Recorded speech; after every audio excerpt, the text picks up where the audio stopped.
बाबा तेरी मुरली में सुख शांति का सार है, ज्ञान का अमृत है, जीवन का आधार है। ओम शांति। प्यारे रूहानी भाई बहनों, आज 17 फरवरी 2026 की मधुर मुरली के मंथन में आपका बहुत बहुत स्वागत है। ओम शांति। आज बाबा ने हमारी रूह की प्यास बुझाई है। ये सिर्फ एक लाइन नहीं, ये शिव बाबा का परम सत्य है कि हम अमर लोक स्थापन करने के निमित्त हैं, जहां कोई दुख व पाप नहीं होगा। वो वॉइसलेस वर्ल्ड है। बिल्कुल। और बाबा आज इस एक ही महावाक्य में हमारे पूरे पुरुषार्थ का लक्ष्य, हमारी पहचान और जिम्मेदारी सब कुछ समाहित कर रहे हैं। बाबा जो अमरलोक और मृत्युलोक का अंतर बता रहे हैं, वो सिर्फ दो दुनियाओं का अंतर नहीं है, वो तो दो चेतनाओं का, दो अवस्थाओं का अंतर है। सत्य है। मृत्युलोक मतलब आज की दुनिया, सिर्फ इसलिए मृत्युलोक नहीं कि यहाँ शरीर छूटता है, नहीं, बल्कि इसलिए है क्योंकि यहाँ हर पल अकाले मृत्यु का, दुख का, बीमारी का डर लगा रहता है। बाबा कहते हैं ये विशस वर्ल्ड है। Wishes world. हाँ, जहाँ देह अभिमान के विष के कारण हमारा हर कर्म, चाहे कितना भी अच्छा लगे, कहीं ना कहीं विकर्म बन जाता है। और इसकी ठीक विपरीत है अमरलोक। हाँ, अमरलोक सिर्फ लंबी आयु का स्थान नहीं, वो एक ऐसी चेतना की दुनिया है जहाँ मृत्यु का भय, वो भय ही समाप्त हो जाता है, दुख और पाप का तो अस्तित्व ही नहीं होता। इसीलिए बाबा उसे वॉइसलेस वर्ल्ड कहते हैं। और आज बाबा हमें ये स्वमान क्यों दिला रहे हैं? क्योंकि जब बाहर की दुनिया में इतनी उथल-पुथल है, इतनी नेगेटिविटी है, तो मन बुद्धि बहुत सहज ही छोटी छोटी बातों में फंस सकती है जी। लेकिन बाबा हमें बेहद के पर्सपेक्टिव में स्थित कर रहे हैं। वो याद दिला रहे हैं कि हमारा कार्य कितना श्रेष्ठ है। हम कोई साधारण पुरुषार्थ नहीं कर रहे हैं, हम तो एक पूरी नई दुनिया, एक वॉइसलेस वर्ल्ड की स्थापना के निमित्त हैं। और अगर ये स्वमान भूल जाते हैं तो पुरुषार्थ कमजोर हो जाता है। बहुत कमजोर हो जाता है। हमारा पुरुषार्थ हद में आ जाता है। हम अपनी छोटी छोटी कमजोरियों में, संबंधों के टकराव में या शारीरिक अस्वस्थता में ही बस उलझ कर रह जाएंगे, विश्व परिवर्तक की सीट से उतर जाएंगे। बिल्कुल। और इसका सबसे बड़ा नुकसान पता है क्या होगा? हम बाबा से जो 21 जन्मों का पूरा वर्षा, जो 100% बादशाही लेने आए हैं, उससे वंचित रह जाएंगे। इसलिए ये एक स्वमान, ये हमारे पुरुषार्थ की स्पीड और क्वालिटी दोनों को तय करता है।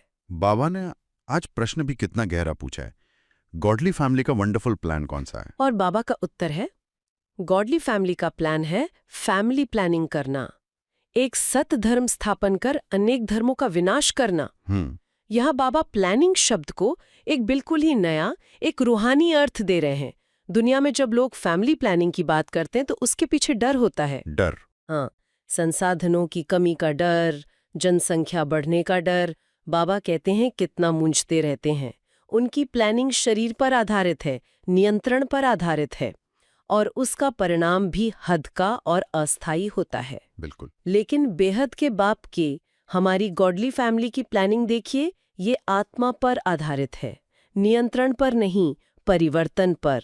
ये प्लानिंग दुख को मैनेज करने की नहीं है, ये दुख को जड़ से मिटाने की है। एक सद्धर्म स्थापन कर अनेक धर्मों का विनाश। हाँ, अब ये विनाश शब्द सुनकर दुनिया वाले तो डर सकते हैं, पर हम बच्चे इसका गहरा अर्थ जानते हैं।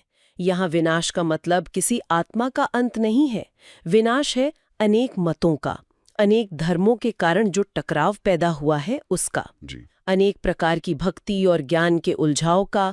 जब एक बाप, एक धर्म, एक राज्य और एक भाषा होगी तो दुख और अशांति का कारण ही समाप्त हो जाएगा। इसीलिए ये वंडरफुल प्लान है। इसीलिए ये वंडरफुल है क्योंकि ये हर एक आत्मा के कल्याण के लिए है। सोचिए, जब सतयुग में, नई दुनिया में मुट्ठी भर, बाबा कहते हैं 9-10 लाख देवी देवताएं राज्य करेंगे, तब बाकी अरबों आत्माएं कहाँ होंगी? अपने परम घर शांति धाम में, परम पिता परमात्मा के साथ परम शांति की अवस्था में। इससे बड़ा उद्धार और क्या हो सकता है? कोई भी आत्मा दुख में नहीं होगी। इसीलिए ये दुनिया की सबसे अद्भुत, सबसे कल्याणकारी योजना है जिसे केवल बेहद का बाप ही रच सकते हैं। आंखें बंद करके जैसे बाबा से बात कर रही हूं, जब बाबा विनाश और राजधानी स्थापन होने के बारे में कहते हैं तो महसूस होता है कि वो हमें कितना प्यार करते हैं। वो हमें इस पुरानी दुख की दुनिया से छुड़ाकर नई सुख की दुनिया की बादशाही देने आए हैं। बिल्कुल। और ये बादशाही देने की जो प्रक्रिया है ना, उसमें बाबा का प्यार हर कदम पर झलकता है। वो सिर्फ लक्ष्य नहीं देते, बल्कि लक्ष्य तक पहुंचने का हर साधन भी देते हैं। और इसी प्रक्रिया में बाबा हमारे 3 संबंध एक साथ निभाते हैं। बाबा स्पष्ट करते हैं कि ज्ञान मार्ग में हमारा हर संबंध एक शिव बाबा से है। वो हमारा बाप भी है, शिक्षक भी है और सद्गुरु भी। तीनों एक ही हैं। तीनों एक। इसे गहराई से समझें। लौकिक दुनिया में बाप हमें हद का एक जन्म का वर्षा देता है, वो भी गारंटी के बिना। टीचर हमें हद की पेट पालने की पढ़ाई पढ़ाता है, और गुरु वो शांति का मार्ग दिखाने का दावा तो करते हैं, पर स्वयं ही मुक्ति, जीवन मुक्ति के रास्ते से अनजान है। लेकिन बेहद का बाप वो हमें 21 जन्मों की राजाई का अविनाशी वर्षा देते हैं। बेहद का टीचर बनकर हमें इस सृष्टि चक्र की वो हिस्ट्री ज्योग्राफी पढ़ाते हैं जो दुनिया की किसी किताब में नहीं है, जो हमें त्रिकालदर्शी बनाती है। और बेहद का सद्गुरु बनकर हमें पावन बनने की युक्ति देकर हमारे विकर्मों को भस्म कराकर अपने साथ वापस घर ले जाते हैं। ये समझना इसलिए जरूरी है क्योंकि अगर हमारी बुद्धि में बाबा सिर्फ बाप के रूप में है तो हमें प्यार और वर्षा तो याद रहेगा जी, लेकिन टीचर के रूप में उनकी पढ़ाई की मर्यादाएं और सद्गुरु के रूप में पावन बनने की श्रीमत वो भूल सकती है। तीनों संबंधों का संतुलन ही हमारे पुरुषार्थ को संपूर्ण बनाता है। हर संबंध का अनुभव करना है। हाँ, जब कोई ज्ञान का बिंदु समझ ना आए तो टीचर को याद करें, जब माया के विकारों से लड़ाई हो तो सद्गुरु की मदद लें, और जब दिल थक जाए तो बाप की गोद में समा जाएं। इसी पढ़ाई का एक बहुत महत्वपूर्ण विषय है कर्म का गूढ़ रहस्य। हाँ, कर्म अकर्म विकर्म की गति। बाबा इसे बहुत स्पष्ट रूप से समझाते हैं। बाबा कहते हैं कि रावण राज्य में, मतलब इस कलयुग में, किया गया हर कर्म विकर्म बन जाता है। हर कर्म क्यों? क्योंकि कर्म के पीछे की चेतना देह अभिमान की है। मैं, मेरा, काम, क्रोध, लोभ, इन विकारों के वश होकर किया गया अच्छे से अच्छा कर्म भी कहीं न कहीं बंधन पैदा कर ही देता है। दान भी करते हैं तो नाम के लिए। और सतयुग में कर्म अकर्म हो जाते हैं, अकर्म हो जाते हैं। वहां भी आत्माएं कर्म तो करती हैं, लेकिन देही अभिमानी स्थिति में, निर्विकारी अवस्था में, तो वहां कर्म के फल का कोई लेप छेप नहीं लगता, कोई बंधन नहीं बनता। और संगम पर, अब संगम युग पर बाबा हमें श्रेष्ठ कर्म या ईश्वरी कर्म करना सिखा रहे हैं। ये ऐसे कर्म हैं जो न केवल भविष्य के लिए पुण्य का खाता जमा करते हैं, बल्कि हमारे जन्म जन्मांतर के विकर्मों के खाते को भी भस्म कर देते हैं। बस हर कर्म करने से पहले 1 सेकंड रुककर ये जांचना कि क्या ये कर्म बाबा के श्रीमत के अनुसार है। यही अभ्यास हमारे विकर्मों को श्रेष्ठ कर्म में बदल देगा। जी, बाबा आज विज्ञान और ड्रामा के संबंध पर भी बुद्धि का ताला खोल रहे हैं। हाँ, ये बहुत गहरी बात है। दुनिया के लोग जब एटॉमिक बॉम्ब्स और विनाश के साधनों को देखते हैं तो वो डरते हैं। वो इससे मनुष्य की गलती या शैतानी दिमाग का परिणाम समझते हैं। लेकिन बाबा एक बहुत ऊंचा पर्सपेक्टिव देते हैं। बाबा बताते हैं कि ये सब जो बन रहा है वो ड्रामा अनुसार ही है। बाबा के महावाक्य हैं कि बनाने वालों को भी कोई प्रेरणा कर रहा है, हमको कोई प्रेरणा करने वाला है जो हम बना रहे हैं। ड्रामा अनुसार इसका अर्थ है कि विज्ञान भी इस विश्व परिवर्तन के कार्य में एक इंस्ट्रूमेंट है। ये विनाश कोई आकस्मिक घटना नहीं होगी, नहीं, बल्कि यह इस ज्ञान यज्ञ से प्रज्वलित हुई विनाश ज्वाला है। विनाश ज्वाला। हाँ, जब हम ब्राह्मणों की तपस्या, हमारा योग बल एक चरम सीमा पर पहुंचेगा तो वो ऊर्जा प्रकृति में और इन विनाश के साधनों में भी अपना काम करेगी।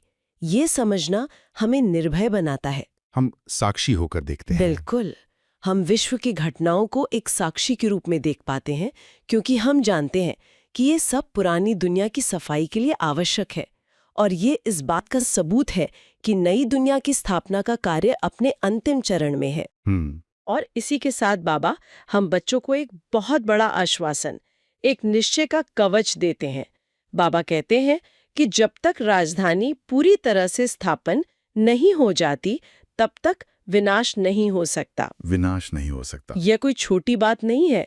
इसका मतलब है कि विनाश का रिमोट कंट्रोल बाबा के हाथ में है।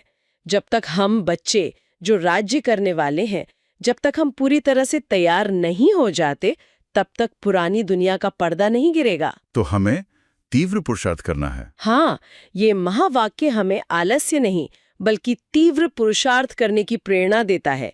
हमें अपनी कमियों को जल्दी से समाप्त कर अपनी पावन राजधानी की स्थापना के कार्य में पूरी तरह से जुट जाना है। जी। बाबा ये भी इशारा देते हैं कि ये विनाश सिर्फ बॉम्ब से नहीं होगा, बल्कि नेचुरल कैलेमिटीज मतलब प्राकृतिक आपदाओं से भी होगा, ताकि पुरानी दुनिया का नामो निशान न रहे और नई दुनिया में, जैसा बाबा कहते हैं, दूध घी की नदियां बहें। मीठे मीठे सिकीलिधे बच्चों प्रति मात पिता बाप दादा का याद प्यार और गुड मॉर्निंग, रूहानी बाप की रूहानी बच्चों को नमस्ते। दिल भर आया बाबा। इसी प्यार की शक्ति से अब चलते हैं धारणा की ओर। शिव बाबा ने आज हमें पुरुषार्थ के लिए एक बहुत ही गहरी विधि सिखाई है। बाबा की श्रीमत है, पहला बिंदु कि विष्णुपुरी में चलने के लिए स्वयं को लायक बनाना है, संपूर्ण पावन बनना है, अशुद्ध खान पान त्याग कर देना है और विनाश के पहले अपना सब कुछ सफल करना है। और दूसरा बिंदु है जल्दी जल्दी पढ़कर होशियार होना है, कोई भी विकर्म न हो इसका पूरा ध्यान रखना है। इन दोनों ही बिंदुओं में जैसे देवता पद पाने का पूरा नक्शा ही छिपा है।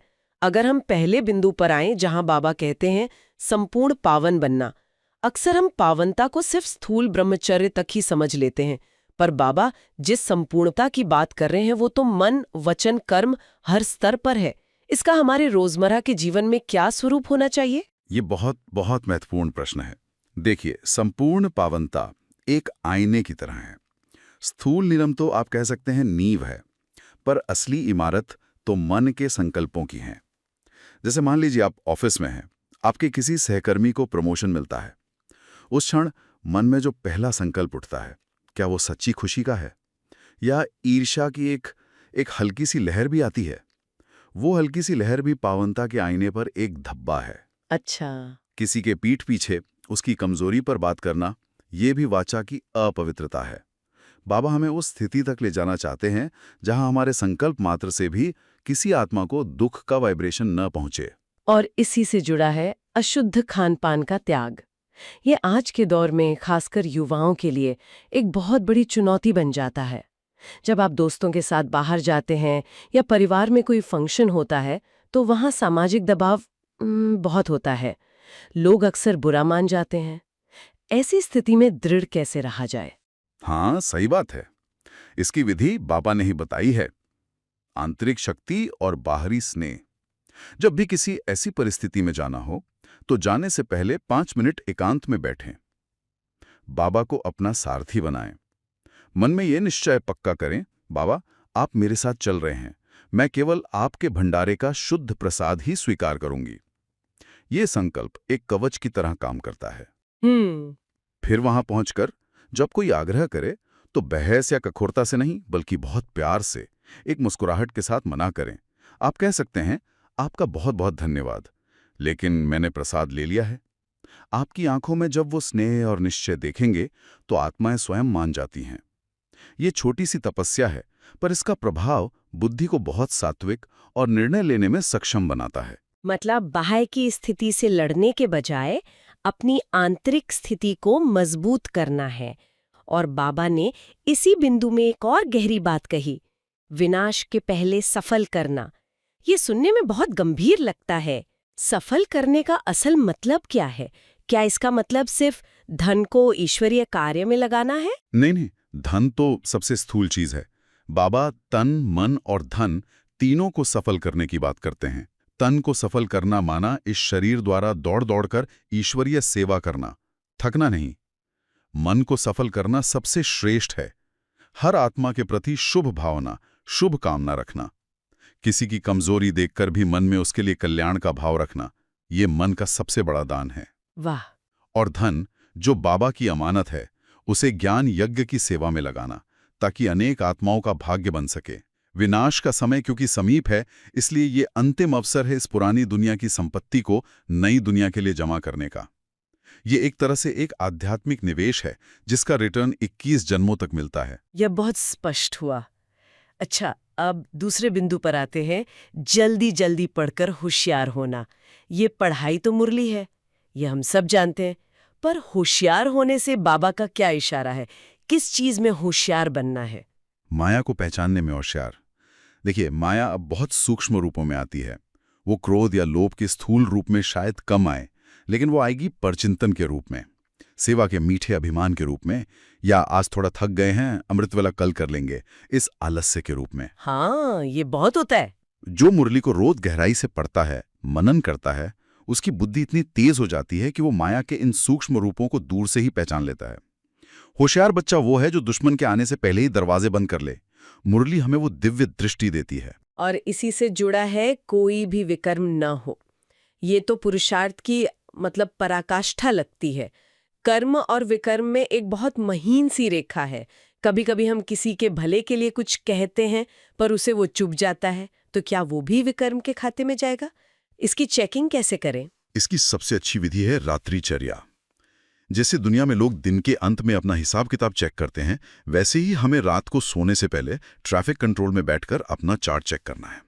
खुद से पूछें, आज मेरे मन के संकल्पों से किसी को दुख तो नहीं हुआ? मेरी दृष्टि किसी को देखकर असहज तो नहीं हुई? मेरे बोल किसी को तीर तो नहीं लगे? सूक्ष्म चेकिंग। बिल्कुल। और अगर कहीं भी जरा सी चूक लगती है तो तुरंत बाबा से दिल से माफी मांगे और उस आत्मा को शुभ भावना के शक्तिशाली वाइब्रेशंस भेजें।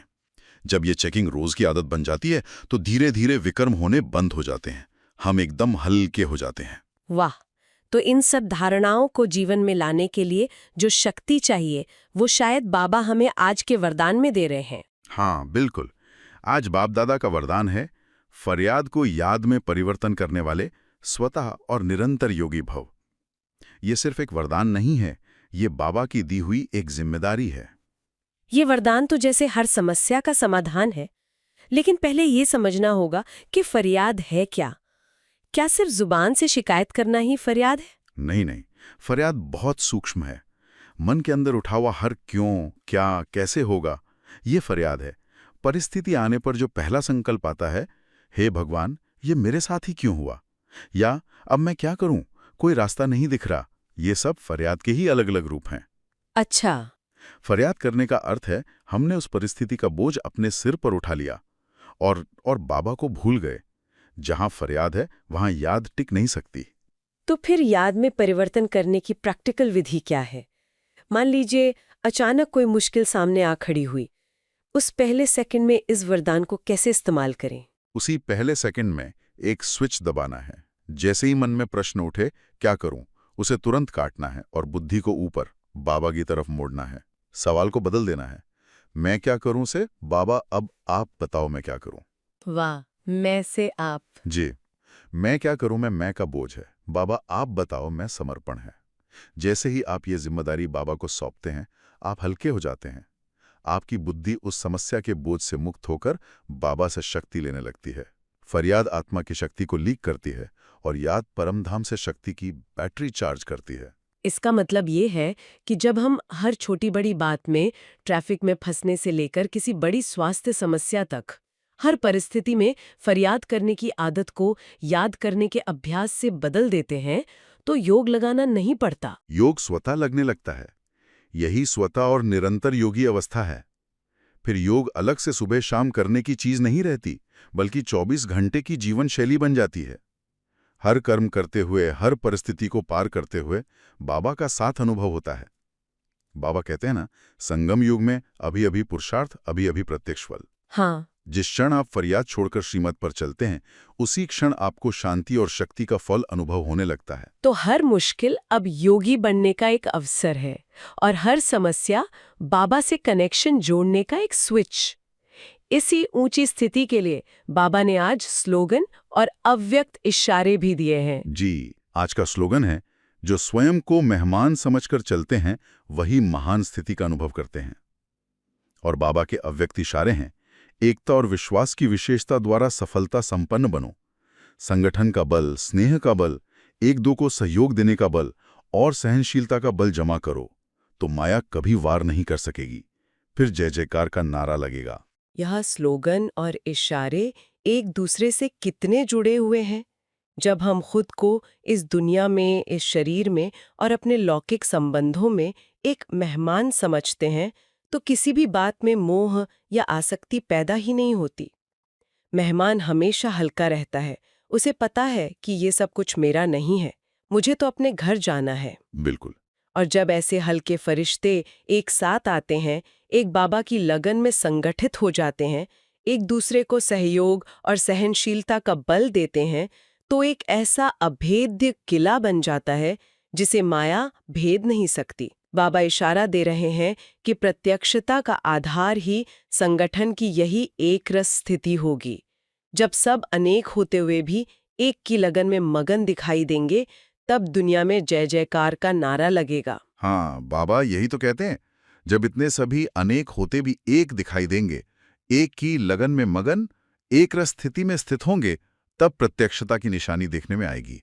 आप सबकी प्रतिज्ञा ही प्रत्यक्षता को समीप लाएगी। तो आज शिव बाबा ने हमें विष्णुपुरी या कहें वाइसलेस वर्ल्ड के लायक बनने की विधि समझाई। उन्होंने संपूर्ण पावनता, खानपान की शुद्धि और किसी भी प्रकार के सूक्ष्म विकर्मों से बचने की गहरी धारणा पर जोर दिया और अंत में हर मुश्किल को सहजता से पार करने के लिए फरियाद को याद में बदलने का वरदान देकर हमें स्वतः और निरंतर योगी बनने की शक्ति से संपन्न बनाया। मैं आत्मा इस शरीर के मस्तक में विराजमान एक ज्योति बिंदु हूँ। मेरे प्यारे शिव बाबा ज्ञान के सागर परम धाम से मुझ पर अपनी सुनहरी किरणें बरसा रहे हैं। शक्ति की किरणें मेरी हर कमजोरी को समाप्त कर रही हैं। शांति की किरणें मेरे मन की हर हलचल को शांत कर रही हैं। मैं आत्मा बाबा की याद में संपूर्ण पावन शक्तिशाली बन गई हूँ। आइए बाबा के सामने आज के वरदान को स्वरूप बनाने का संकल्प लें। मन में दोहराएं, मैं स्वतः और निरंतर योगी हूँ। अपने इस निश्चय को पक्का करने के लिए कमेंट में लिखें निरंतर योगी। ओम शांति। ओम शांति। बाबा तेरी मुरली में सुख शांति का सार है, ज्ञान का अमृत है, जीवन का आधार है। बाबा की बोलों से सच्ची राहत मिलती है, मुरली की एक तार पे दिल की कली खिलती है। बाबा तेरी मुरली में सुख शांति का सार है।